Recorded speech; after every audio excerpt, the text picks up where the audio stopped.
Быйыл Ош шаарына 100 миңге жакын көчөт отургузулат. Шаарды көрктөндүрүү максатында Осмонов көчөсүнө 200 жакын ийне жалбырактуу дарактардын көчөттөрү отургузулду. Тигилген көчөттүн сорту тез өсүүчү арча болуп саналат. 4 жыл аралыгында 3-4 метр бийиктикке чейин өсөт. Ал эми шаарга гүлдөрдүн түрүн эгүү үчүн чет мамлекеттер менен келишим түзүлгөн.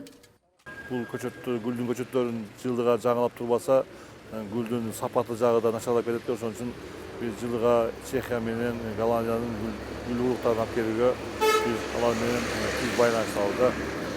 Андан тышкары мына шаарыбызга аймактык башкармалыктардын территорияларындагы биргеликте чогуу 20 миң данадан ашыгыраак бак дарактарды эгүүгө даярбыз.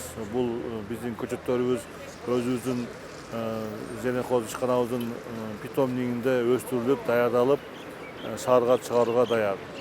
Мындан сырткары муниципалдык аймактык башкармалыктар тарабынан шаардын аймагына 20 миң түп дарактардын ар башка көчөттөрү отургузулат. Ак Буранын жээгине болсо Япониянын сакура дарагын отургузуу пландалууда. Ошондой эле Ак Бура дарыясынын жээгин көрктөндүрүүгө өзгөчө көңүл бурулат.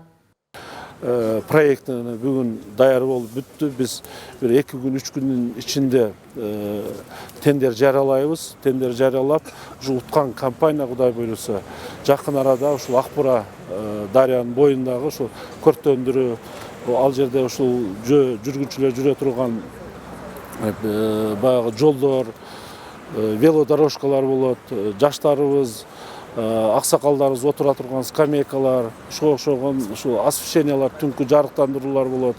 Эң негизгиси мен ойлойм, ушул шаарыбызга келген коноктор үчүн, шаардыктар үчүн быйыл шаарда бир топ мындай шарттар түзүлөт деген ойдобуз да. 2020-жылы Оштогу көрктөндүрүү жана жашылдандыруу чарба комбинаты муниципалдык ишканасы тарабынан шаарга жалпысынан 800 түп ийне жалбырактуу, 1500 түп жазы жалбырактуу жана 8000 түп бадал көчөттөрүн отургузуу пландалууда. Быйылгы сезонго биз бул тюльпандарды, азыр мына көрүп турган тюльпандарды кара сетке менен жаап койгонбуз. Буларды уругу голландский пияздар, 6-7 сорту бар. Бир ушу биз өзгөчөлүгүбүз болот. Анан күзүндө эгип кара сетке менен жаап койгонбуз. Азыр эми абаны температурасы где-то бир 6-7 плюс болгондо сугарууну баштайбыз. Кудай буйруса март айында гүлдөтүп шаарга эгебиз да. Күнөсканада даярдалып жаткан бул жоо газын гүлдөрдүн уругу Туркиядан алынып келинди. Атайын ыкма менен каралып жаткан гүлдөрдү күндүн жылышы менен шаардын көчөлөрүнө эгүүгө даярдык көрүлүүдө. Биз мына быйылкы жазга даярдык кылып 27 декабрда мына быйылкы сезондогу уруктардын бардыгын сээп койгонбуз. Мына уруктарыбыздын алды чыгып, жазга даярдык кылып ар бирин уже стакандарга эгишти баштадык.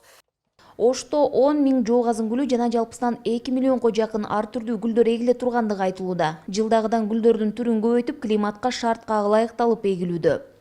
Быйылкы гүлдөрдүн айырмасы жылдага караганда катарантус деген гүлдөбүздүн 2 сорту келди, башкача георгиналар бар, мына бегониялар бар. Ушулардын бардыгы стакандарга эгилип, Кудай буйруса жазда ушу шаарга эгиле баштайт. Булардын стакандарга эккенибиздин себеби бул өтө зор. Себеп дегенде бул гүлдөрдү азыр ушундай стакандарга эгип коюп, эгер саратанда эксең дагы ушул боюнча кармап калат, эч оорубастан. Учурда Ош шаарды көрктөндүрүү жана жашылдандыруу чарба комбинатынын карамагында 3 питомник бар. Алар жалпы 45 гектар жерге ээлеп көчөттөр өстүрүлүүдө. Андан сырткары гүлдөрдүн уруктарын өндүрүүдө 18 күнөскана иштөөдө. Гүлжан Ажиматова, Бектур Калыбек уулу, Ош шаары.